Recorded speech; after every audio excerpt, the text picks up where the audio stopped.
We started that endeavor in 1998. I moved back here from Los Angeles, and I started working at Domino's because I needed a part-time job while I was going to college. And I thought, well, it's a pretty good part-time job. So I started there as a delivery driver. And then over the course of time, just kind of one thing led to another. And I noticed that, at that time, 95% of all franchisees had to work their way from the bottom up.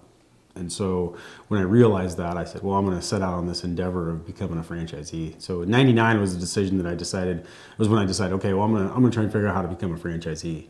About, must have been 2002, 2003, I was promoted to manager of the first store here in the Grande.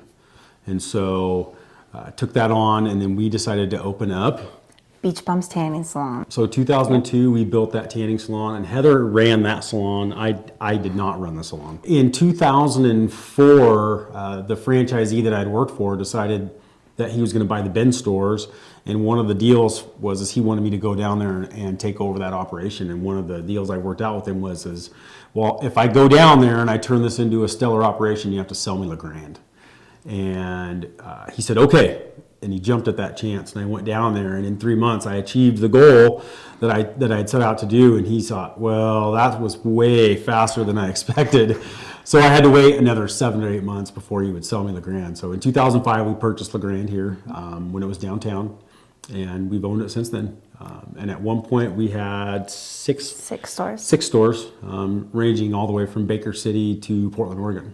So I have been involved with Domino since 2004, because I got brought in when he went down to the Bend area and then came back. Yep. So that I could learn the business, because that's what he wanted to do. And so I decided, together we decided that I should learn everything, all the ins and outs of Domino's. So really, if anything was to happen to him, then I could continue the business and not have any financial issues or anything like that. So I have done everything from being a delivery driver to assistant manager to a general manager. I do the human resources, I do the payroll. Right now we're in store every once in a while, which is nice because I do like making the pizzas and I love talking to the customers. I love customer service. If I were going to give a piece of business advice to anybody that's really getting started or considering getting started, is plan. Like really, really plan. And make sure that your plans are thought out, timely thought out. Don't just go. I'm kind of a go guy. I've always been okay, once I decide I'm gonna do something, I'm gonna go do it. And whatever it looks like, I'm just gonna figure it out as I go. And I've learned over the years that I need to plan a little more first before I act, because I just like to get stuff done, right? I'm that guy. I've always been a firm believer in myself, so I've always thought, well, I can make it work, whatever it is, right? And so over the years, I've taken a few beatings because of that. So I would tell new business owners or new entrepreneurs in the making to really plan.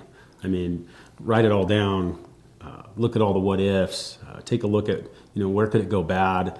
Sometimes it's easy to look at and say, okay, well, this is going to be great, right? And sometimes, most times it will probably be great. But there is that small percentage where it's not going to be great. Mm-hmm. And if you didn't think about it ahead of time, it's going to catch you off guard.